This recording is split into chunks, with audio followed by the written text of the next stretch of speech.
अरिहंतो भगवन्त इंद्र महिता सिद्धास्त सिद्धीश्वरा आचार्यो जिन शासनो नतिकरा पूज्या उपाध्यायका श्री सिद्धांत सुपाठका मुनिवरा रत्नत्रयाराधका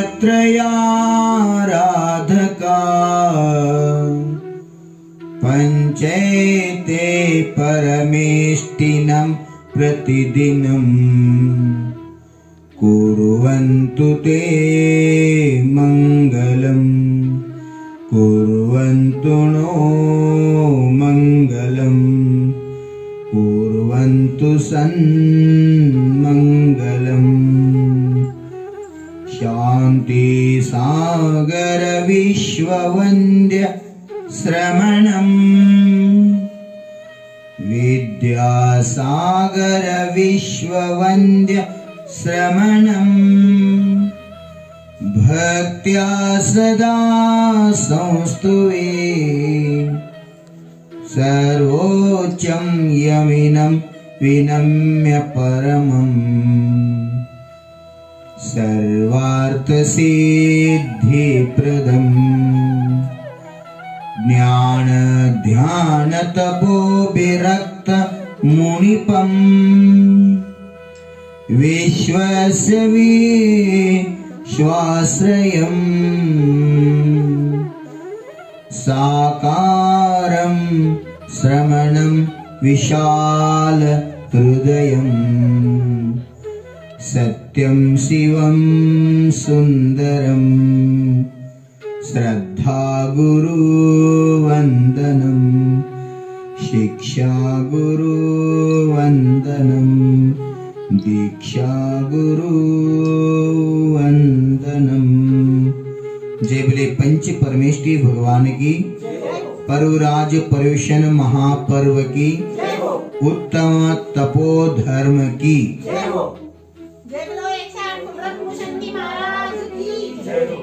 हे भव्य जीवात्माओं, पर्वराज पर्युषण पर्वದ 7ನೇ ದಿನ ಇವತ್ತು। ಧರ್ಮದ 10 ಲಕ್ಷಣಗಳ ಪೈಕಿ ಉತ್ತಮ ತಪೋಧರ್ಮದ ಬಗ್ಗೆ ಇವತ್ತು ತಿಳ್ಕೊಳ್ಳೋದು। ಉತ್ತಮ ತಪೋಧರ್ಮ ಅಂದರೆ ಏನು? ತಪ ಯಾವುದಕ್ಕಂತಾರೋ? ತಪ್ಯತಿ ಇತಿ ತಪಃ, ಯಾವುದರಿಂದ ಕರ್ಮ ನಿರ್ಜರ ಆಗ್ತದ ಅದಕ್ಕೆ ತಪ ಅಂತಾರು।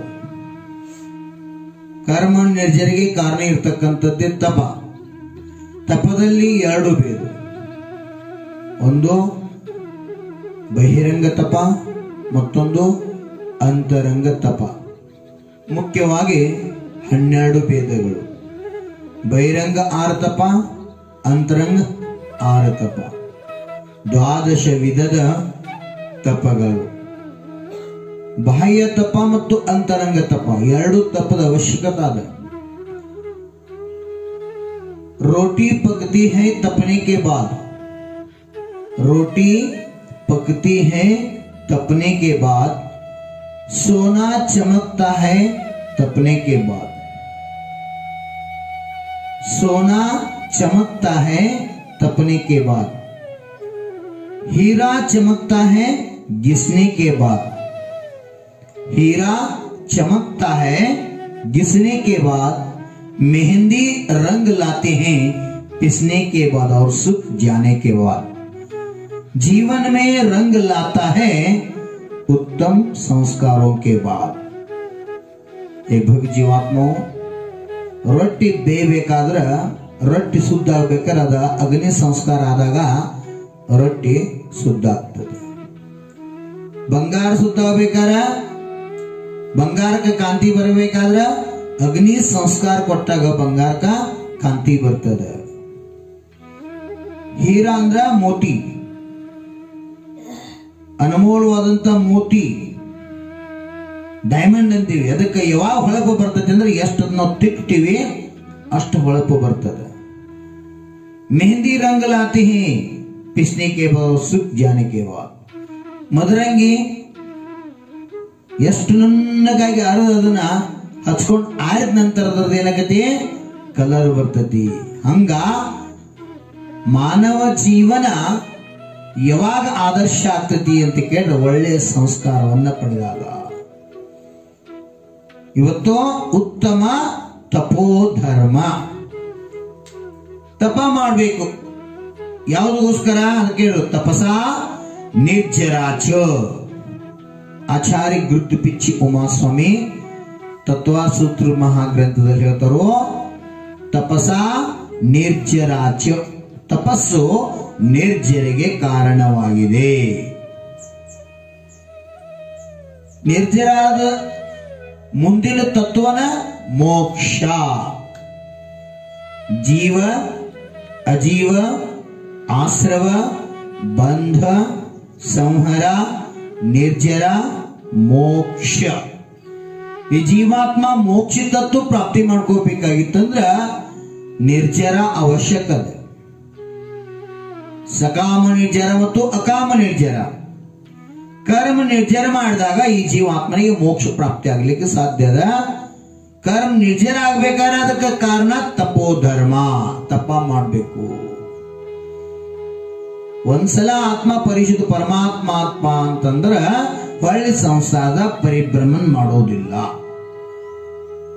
84 ಲಕ್ಷ ಯೋನಿಗಳಿಂದ ಈ ಆತ್ಮ ಮುಕ್ತ ಆಗ್ಬೇಕಾದ್ರೆ ತಪ ಮಾಡೋದು ಅತ್ಯವಶ್ಯಕದ.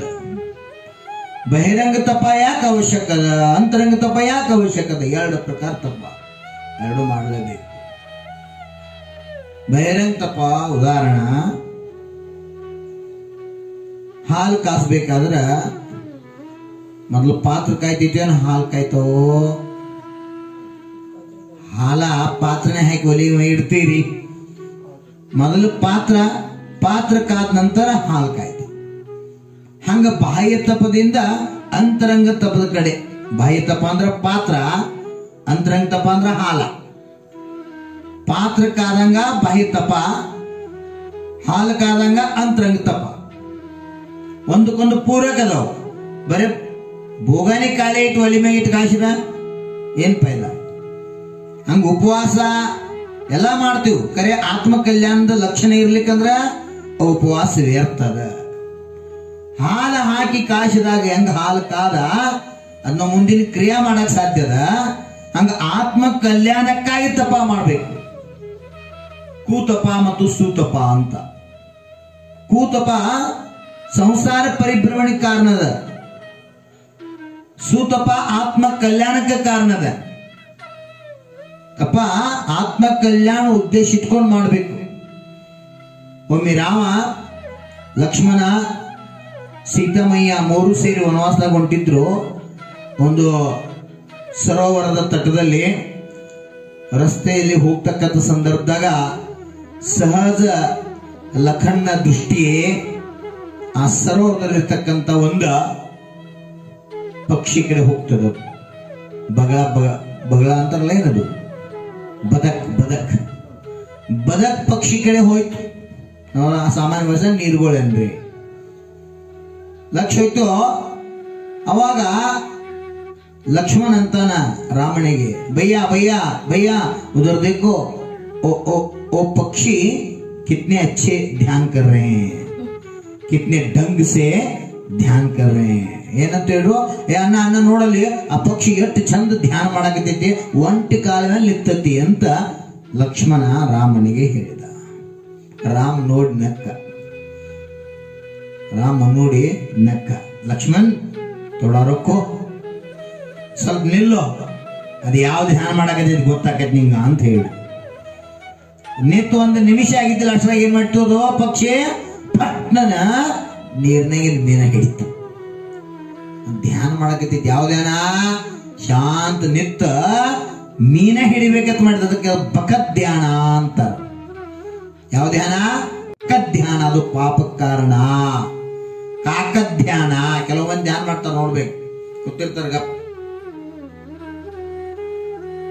ಕಾಕ ಕಾಕಂದ್ರ ಕಾಗಿ ಗಪ್ ಕೊಡ್ತೈತ ನೋಡ್ರಿ ಗೋಣ ಅದ್ರದ ಹಿಂಗ್ ಮಾಡ್ತಿರ್ಲಿ. ಹಂಗ ಕೆಲವು ಮಂದಿ ಜಪ ಮಾಡ್ತಿರ್ತಾರ ಹಂಗ ಕೊಂಡ್ರದ ಯಾರು ಬಂದ್ರ ನೋಡು. ಇದು ಕಾಕಧ್ಯಾನ, ಬಕಧ್ಯಾನ, ಕಾಕಧ್ಯಾನ ಇವೆಲ್ಲ ಕುಜ್ಞಾನಗಳು. ಇಂಥ ಧ್ಯಾನದಿಂದ ಆತ್ಮ ಕಲ್ಯಾಣ ಆಗೋದಿಲ್ಲ. ಯಾನ್ ಹ್ಯಾಗ್ ಮಾಡ್ಬೇಕು ಅಂತ ಕೇಳ್ರ, ವೀತರಾಗ ಮುದ್ರಾ, ಪರಮ ವೀತರಾಗ ಮುದ್ರಾ. ಭಗವಾನರ ಮಂದಿರದಲ್ಲಿ ಯಾವ ರೀತಿ ಅರಿಹಂತ ಅವಸ್ಥೆಯಲ್ಲಿ ವಿರಾಜಮಾನ ಆಗ್ಯಾರೋ ಆ ರೀತಿ ಸುಖಾಸನ್, ಅರ್ಧ ಪದ್ಮಾಸನ್, ಪದ್ಮಾಸನ್, ನಿಮ್ಗೆ ಯಾವ ಆಸನ ಈಜಿ ಅನಿಸ್ತತಿ ಆ ಆಸನದೊಳಗೆ ಕುತ್ಕೊಂಡ ನಾಸಿಕಾಗ ದೃಷ್ಟಿ ಇಟ್ಕೊಂಡ ಹಸನ್ಮುಖಿಯಾಗಿ ಆತ್ಮಸ್ಥಾಗೋದ, ದೇಹವನ್ನು ಸ್ಥಿರ ಮಾಡಿ ಆತ್ಮಸ್ಥಾಗೋದ. ಇದು ಧ್ಯಾನದ ಶುರುವಾತು. ಪ್ರೇಕ್ಷಾ ಧ್ಯಾನ, ಧಾರಣಾ ಧ್ಯಾನ, ಅಗ್ನಿ ಧಾರಣ, ಜಲ್ ಧಾರಣ, ವಾಯು ಧಾರಣ, ಪೃಥ್ವಿ ಧಾರಣ, ಪದಸ್ಥ, ಪಿಂಡಸ್ಥ, ರೂಪಸ್ಥ, ರೂಪಾತೀತ, ಅನೇಕ ವಿಧದ ಧ್ಯಾನಗಳದವ. ತಪ, ಅದು ಧ್ಯಾನ ಅಂದ್ರೆ ತಪ. ತಪ ಮಾಡಬೇಕು ಆತ್ಮ ಕಲ್ಯಾಣ ಉದ್ದೇಶ ಇಟ್ಕೊಂಡ. ಆತ್ಮ ಪರಮಾತ್ಮ ಪದದ ಪ್ರಾಪ್ತಿಗಾಗಿ. ಅದಕ್ಕೆ ದ್ವಿವಿಧ, ಎರಡು ಪ್ರಕಾರ ತಪ ಹೇಳಿದ್ರು. ಕಾರಣ ಯಾಕೆ? ಆ ಉದ್ದೇಶ ತಿಳ್ಕೋದು ಅವಶ್ಯಕತೆ. ಆತ್ಮನ ಪರಮಾತ್ಮ ಹೆಂಗ್ ನೋಡ್ದ? ಒಂದ್ಸಲ ಅಕ್ಬರ್ ಬಾದ್ಶಾಹನ್ ಸಭಾದಾಗ ಒಬ್ಬ ಜಿಜ್ಞಾಸು ಪ್ರಶ್ನೆ ಕೇಳಿದ. ಏನ್ ಪ್ರಶ್ನೆ ಕೇಳಿದ? ಹುಜೂರ್, ನಂದೊಂದು ಪ್ರಶ್ನೆ ಇದೆ. ಏನ?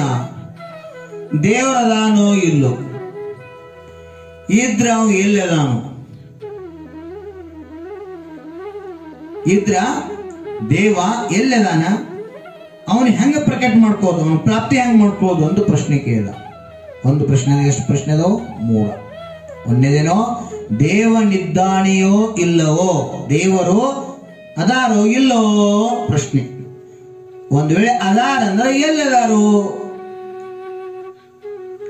ಇದ್ರ ಅವ್ರು ಹೆಂಗ ಪ್ರಕಟ ಮಾಡ್ಕೊಳ್ಳೋದ? ಈ ರೀತಿ ಪ್ರಶ್ನೆಯನ್ನ ಕೇಳಿದ. ಅಕ್ಬರ್ ಬಾದ್ಶಾ ಎಲ್ಲ ಕಡೆ ದೃಷ್ಟಿ ಹಾಸಿದ. ಯಾರಾದ್ರೂ ಉತ್ತರ ಕೊಡ್ತಾರಂತ ತಕೊಂಡ ಎಲ್ಲಾರು ಗಪ್ ಕೂತ್ರು. ಏನು ಉತ್ತರ ಕೊಡೋದು? ಇದಕ್ಕ ಪ್ರತ್ಯಕ್ಷ ಪ್ರಮಾಣ, ಇದಕ್ಕೆ ಪ್ರಮಾಣ ಕೊಡ್ಬೇಕಲ್ಲ. ಎಲ್ಲಾರು ವಿಚಾರ ಮಾಡಕಿದ್ರು. ಅಷ್ಟ್ರಾಗ ಬೀರ್ಬಲ್ ಕಡೆ ಲಕ್ಷ ಹೊತ್ತು. ಅಕ್ಬರ್ಂದ ಬೀರ್ಬಲ್ ಕಡೆ ನೋಡಿ, ಹುಜೂರ್, ಈ ಪ್ರಶ್ನೆ ಇಷ್ಟು ಸರಳತೆ, ಈ ಪ್ರಶ್ನೆಗೆ ನಾ ಉತ್ತರ ಕೊಟ್ರೆ ಚಂದ ಅನ್ಸೋದಿಲ್ಲ. ನನ್ನ ಮಗನ ಕೇಳ್ರೆ ಹೇಳ್ತಾನ್ರಿ ಈ ಪ್ರಶ್ನೆಗೆ ಉತ್ತರ ಅಂತಂದ. ಹಾ, ನಿನ್ನ ಮಗ ಹೇಳ್ತಾನು? ಕರ್ಸ್ರಂಗ ಆದ್ರ ಯಾರನ್ನ ಕಳಿಸಿರೋ? ಸೇವಕರನ್ನ, ಸೈನಿಕರು ಕಳಿಸಿರು.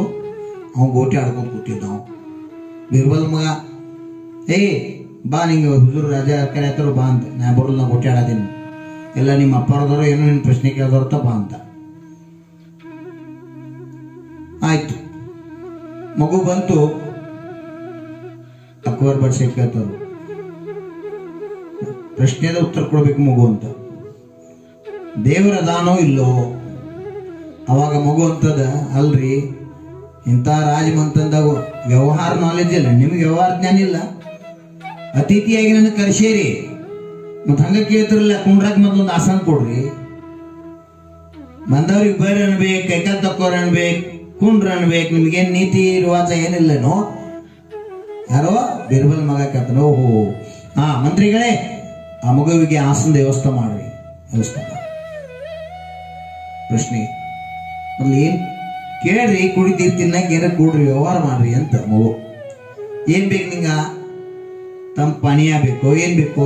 ಏನಿಲ್ಲ, ನಂಗೊಂದ್ ಗ್ಲಾಸ್ ಹಾಲು ಕೊಡ್ರಿ ಅಂತ. ಪ್ರಶ್ನೆ ಏನ್ ಕೇಳ್ತಿರೋ? ದೇವ್ರ ಅದಾನೋ ಇಲ್ಲೋ? ದೇವ್ರ ಅದಾನೋ ಇಲ್ಲೋ? ಇದ್ರ ಎಲ್ಲದಾನೋ? ಅವನ್ ಹೆಂಗ ಪ್ರಕಟ ಮಾಡ್ಕೊಳ್ಳೋದ? ಪ್ರಶ್ನೆಗೆ ಉತ್ತರ ಕೊಡ್ತೀನಿ, ನಂಗೆ ಕುಡ್ಲಿಕ್ಕೆ ಮೊದಲ ಹಾಲು ಕೊಡಿ. ಮಂತ್ರಿಗಳೇ ವ್ಯವಸ್ಥೆ ಮಾಡ್ರು. ಒಂದ್ ಗ್ಲಾಸ್ನಾಗ ಹಾಲು ತಂದು ಕೊಟ್ರು. ಹಾಲು ಕೊಟ್ಬಿಡಿ, ಮಗು ಕುಡಿಬೇಕಲ್ಲ, ಕುಡಿಲಿಲ್ಲ ಆತ.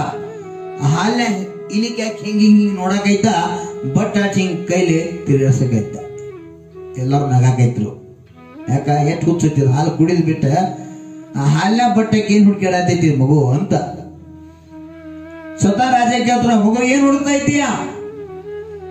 ಏನಿಲ್ರಿ, ನನಗ್ ಕೇಳಕ್ ಸಿಕ್ಕೈತಿ, ಏನೋ ಹಾಲಿನಲ್ಲಿ ತುಪ್ಪ ಐತೈತ್ರಿ, ಅದು ಎಲ್ಲೈತಿ ಹುಡುಕ್ಯಾಡಕತ್ತೀನಿ ಅಂದ.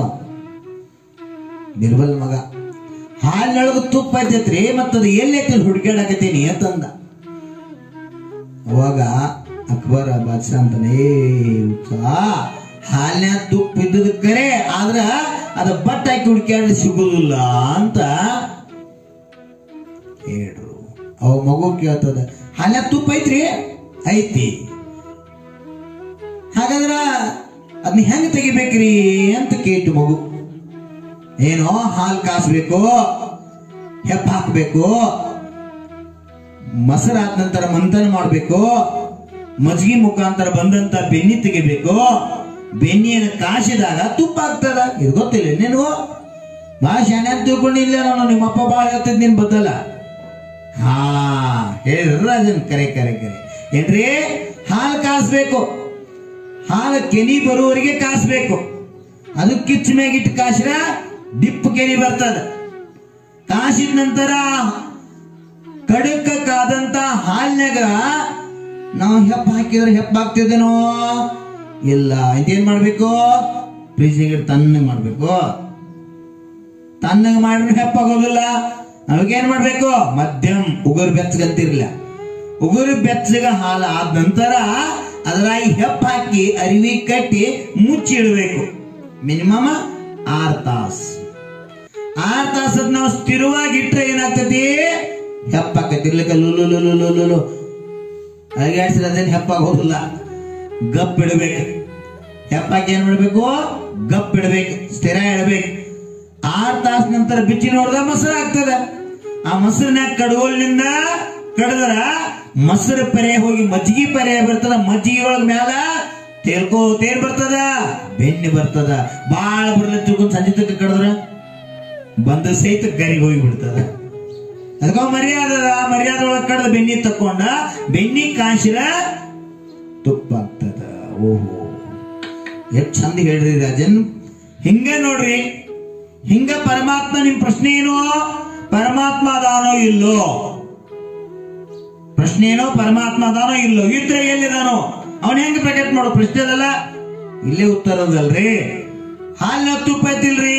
ಐತ್. ಹಂಗ ಹಾಲ್ನಾಗ ತುಪ್ಪ ಐತಿ ಅಂದ ಬಳಕ ಪರಮಾತ್ಮ ಅದಾನ.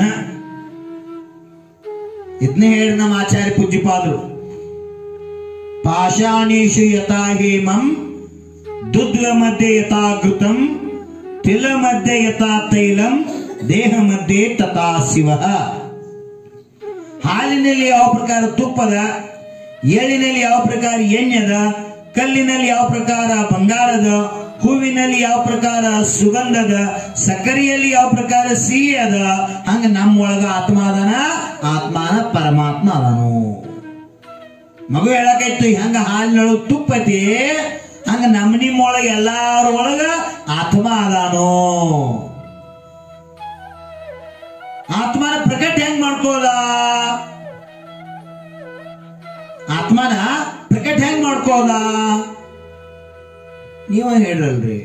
ಹಾಲು ಕಾಸ್ಬೇಕು, ಹೆಪ್ಪ ಹಾಕ್ಬೇಕು, ಮಂಥನ ಮಾಡ್ಬೇಕು, ಬೆಣ್ಣಿ ತೆಗೆದು ಮತ್ ಕಾಸಿರ ತುಪ್ಪ ಆಗ್ತೈತಿ. ಹಂಗ ಈ ಆತ್ಮನ ಕಲ್ಯಾಣ ಮಾಡ್ಕೋಬೇಕಾಗಿತ್ತಂದ್ರ ಮೊದಲ ಬಹಿರಂಗ ತಪ ಮಾಡ್ಬೇಕು. ಹಾಲ ಕಾಸಿದಂಗ ಬಹಿರಂಗ ತಪ ಮಾಡ್ಬೇಕು. ಅನಶನ, ಉಳೋದರ, ವೃತ್ತಿ ಪ್ರಸಂಖ್ಯಾನ, ರಸಪ್ರತ್ಯಾಗ, ವಿದ್ಯಕ್ಷಯಾಸನ, ಕಾಯಕ್ಲೇಶಾದಿ ಏನೋ 6 ಬಹಿರಂಗ ತಪಗಳನ್ನ ಮಾಡಬೇಕು. ಬಾಹ್ಯ ತಪ ಹಾಲು ಕಾಸಿದಂಗ.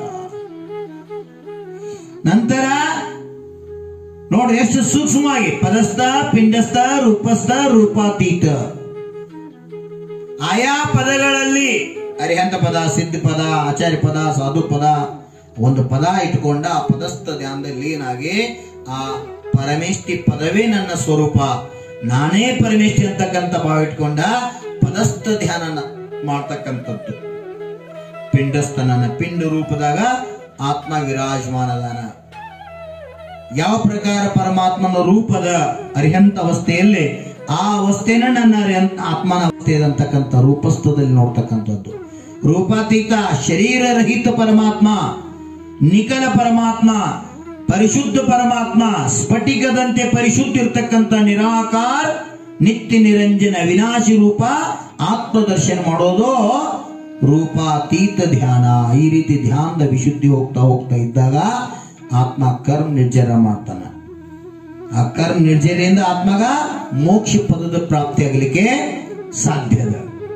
ಅದಕ್ಕೆ ಬಹಿರಂಗ ತಪ ಅಂತರಂಗ ತಪದ ಪುಷ್ಟಿಗಾಗಿದೆ. ಅಂತರಂಗ ತಪದ ವಿಶುದ್ಧಿಗಾಗಿ ಬಹಿರಂಗ ತಪವನ್ನು ಹೇಳಲಾಗ್ತದ. ಅದಕ್ಕೆ ಹಂಗ ಹಾಲ ಕಾಸಿದಾಗ ನಾವು ಎಪ್ಪ ಹಾಕಕ್ಕೆ ನಿಮಿತ್ತ ಆಗ್ತದ. ಹಂಗ ಬಹಿರಂಗ ತಪ ಮಾಡೋದ್ರಿಂದ ಆತ್ಮ ವಿಶುದ್ಧಿ ಕಡೆ ಹೋಗ್ಲಕ್ಕ ನಿಮಿತ್ತ ಸಿಗ್ತದ. ಆತ್ಮ ವಿಶುದ್ಧಿ ಆತ್ಮ ಸಾಕ್ಷಾತ್ಕಾರಕ್ಕಾಗಿ ಬಹಿರಂಗ ತಪ ನಿಮಿತ್ತದ. ಹೆಂಗ ಹೂವ ಕಾಯ ಆಗಾಕ ನಿಮಿತ್ತೈತಿ, ಹಂಗ ಬಹಿರಂಗ ತಪ ಅಂತರಂಗ ತಪದ ವಿಶುದ್ಧಿಗೆ ಕಾರಣ ಐತಿ. ಅದಕ್ಕ ಬಹಿರಂಗ ತಪ ಮಾಡ್ತಾ ಅಂತರಂಗದ ಕಡೆ ವಿಶುದ್ಧಿ ಹೋಗೋದು. ಸ್ಥಿರ ಹಾಕೊಂಡಿರ್ಬೇಕು. ತೆಪ್ಪಾಕಬೇಕಂದ್ರೆ ಏನೋ ಸ್ಥಿರ ಹಾಕೊಂಡಿರ್ಬೇಕು. ಬಿಸಿಲಿರ್ಲಿ, ಮಳೆ ಇರ್ಲಿ, ಚಳಿ ಇರ್ಲಿ, ಹೊರಗಿಂದ ಯಾವುದು ಪರಿಸರ ಮೇಲಿಂದ ಪರಿಣಾಮ ಯಾವುದು ವಿಕಲ್ಪ ಮಾಡ್ಕೊಲಾರ್ದ ದೇಹಾತೀತ ಇರ್ತಕ್ಕಂಥ ಆತ್ಮ ಚಿಂತನೆ ಮಾಡ್ಕೋತಾ ಆತ್ಮಸ್ಥಾಗೋದ, ಆತ್ಮ ಚಿಂತನದಾಗ ತೊಡಗೋದ, ಮನಸ್ಸನ್ನ ಸ್ಥಿರ ಮಾಡೋದು. ಮನ್ ವಚನ್ ಕಾಯ್ ತ್ರಿಯೋಗ ಶುದ್ಧಿ ಪೂರ್ವಕ ಆತ್ಮದಲ್ಲಿ ಗಮನ ಮಾಡೋದ, ಆತ್ಮನಲ್ಲಿ ರಮಣ ಮಾಡೋದ. ಜ್ಞಾನ ದೃಷ್ಟಿಯಿಂದ ಅಂತಃಚಕ್ಷುವಿನಿಂದ ಮೂರನೇ ನೇತ್ರ, ಯಾವ ಕಣ್ಣಿಗೆ ಬರಿ ಬೆನ್ನಿಗೆ ಪರಮಾತ್ಮ ಕಾಣೋದಿಲ್ಲ, ಆ ಪರಮಾತ್ಮ ನಡ ಜ್ಞಾನ ರೂಪಿ ನೇತ್ರಗಳಿಂದ ನೋಡ್ಬೋದು. ಅನುಭವದಿಂದ ಆ ಆತ್ಮನನ್ನು ತಿಳ್ಕೋಬಹುದು. ಆತ್ಮನ್ ತೋರ್ಸೋ ವಸ್ತು ಅಲ್ಲ, ಆತ್ಮ ನಿರಾಕಾರ. ಪೇಡೆದೊಳಗೆ ಸಿಹಿ ಐತಿ, ಪೇಡೆದೊಳಗೆ ಸಿಹಿ ಐತಿ. ಪೇಡೆ ಹೆಂಗತಿ? ಸಿಹಿ ಐತಿ. ಪೇಡೆ ಹೆಂಗತಿ? ಭಾಳ ಸಿಹಿ ಐತಿ. ಹೆಂಗತಿ? ಭಾಳ ಸಿಹಿ ಐತಿ. ಇದಕ್ಕಿಂತ ಹೆಚ್ಚ ತುರ್ಕೋ ಬಾಯಾಗ ಗೊತ್ತಾಕೈತಿ ಅಂತಿರ್ಸಿತ್ತು ಬಂದು ತಿಂದಾಗ ಅದರ ಅನುಭವ ಗೊತ್ತಾ. ಸಿಹಿ ಐತಿ ಹೇಳ್ಬೋದು, ಅದು ಅನುಭವದ ವಿಷಯ. ಹಂಗ ಆತ್ಮನೋ ಅನುಭವದ ವಿಷಯ. ಅದು ಅಂತಃಚಕ್ಷುವಿಂದ ಜ್ಞಾನ ನೇತ್ರವಿಂದ ನೋಡ್ತಕ್ಕಂಥದ್ದು. ಈ ಬಹಿರ್ಚಕ್ಷುವಿಗೆ ಆತ್ಮ ಪರಮಾತ್ಮನ ದರ್ಶನ ಆಗೋದಿಲ್ಲ. ಯಾಕ? ಆತ್ಮ ಇರೋದು ನಿರಾಕಾರ. ನಿರಾಕಾರ ವಸ್ತು ನಾನು ನೋಡೇನೆ ಅಂತ ಹೇಳಿದ್ರೆ ಅದು ಮಿಥ್ಯಾತ್ವನ, ಅದು ಸುಳ್ಳು. ನಿರಾಕಾರ ವಸ್ತು ಯಾವುದು ಕಣ್ಣಿಗೆ ಕಾಣೋದಿಲ್ಲ, ಅದು ಚೈತನ್ಯದ. ಅದನ್ನು ನೋಡ್ಬೇಕಾದ್ರೆ ಈ ಚರ್ಮ ಚಕ್ಷುವಿಗೆ ಸಾಮರ್ಥ್ಯ ಇಲ್ಲ. ಅದನ್ನ ಕಾಣಬೇಕಾದ್ರೆ ಅಂತಃಚಕ್ಷು ಜ್ಞಾನ ನೇತ್ರವಿಂದ ಮಾತ್ರ ನೋಡ್ಲಿಕ್ಕೆ ಸಾಧ್ಯ, ಅನುಭವ ನೇತ್ರವಿಂದ ನೋಡ್ಲಿಕ್ಕೆ ಸಾಧ್ಯ. ಸ್ಥಿರವಾಗಿ ಕುತ್ಕೊಂಡು ಧ್ಯಾನಸ್ಥಾತ್ಮಸ್ಥಾಗ್ತಕ್ಕಂಥದ್ದು. ಮಂಥನ್ ಚಿಂತನ್ ಮನನ್ ನಿಧಿಧ್ಯಾಸ್ ಅಂದ್ರ ಮಜ್ಗಿ ಕಡ್ದಂಗ ಮಂಥನ ಮಾಡಿದಂಗ ಬೆನ್ನಿ ಬರ್ತೈತಿ. ಶುದ್ಧೋಪಯೋಗ ರೂಪಿ ಬೆನ್ನಿ, ಶುದ್ಧೋಪಯೋಗ ರೂಪಿ ಬೆನ್ನಿನ ಶುಕ್ಲ ಧ್ಯಾನ ರೂಪಿ ಅಗ್ನಿಯಿಂದ ಕಾಶಿರ ಮೋಕ್ಷ ರೂಪಿ ತುಪ್ಪ ಸಿಗ್ತೈತಿ. ಯಾವುದೋ ಮೋಕ್ಷ ರೂಪಿ ತುಪ್ಪ ಸಿಗ್ತೈತಿ. ಒಂದು ಸಲ ಆತ್ಮ ಮೋಕ್ಷ ಅರಿಹಂತ ಅವಸ್ಥಾ ಅಲ್ಲ, ಸಿದ್ಧ ಅವಸ್ಥಾ, ಪರಿಪೂರ್ಣ ಶುದ್ಧ ಅವಸ್ಥಾ ಪ್ರಾಪ್ತಿ ಮಾಡ್ಕೋತಂದ್ರ ಆತ್ಮ ಸಂಸಾರದಾಗ ಬರೋದಿಲ್ಲ, ಹೊಳ್ಳಿ ಸಂಸಾರದಾಗ ಬರೋದಿಲ್ಲ. ಅದು ಪರಿಶುದ್ಧ ಪರಮಾತ್ಮ.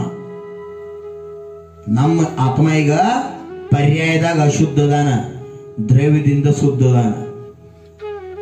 ಈ ಪರ್ಯಾಯದಾಗ ಸಹಿತ ಆತ್ಮನ ಶುದ್ಧ ಮಾಡಿದೀವಿ, ಅದುವೇ ಮೋಕ್ಷ.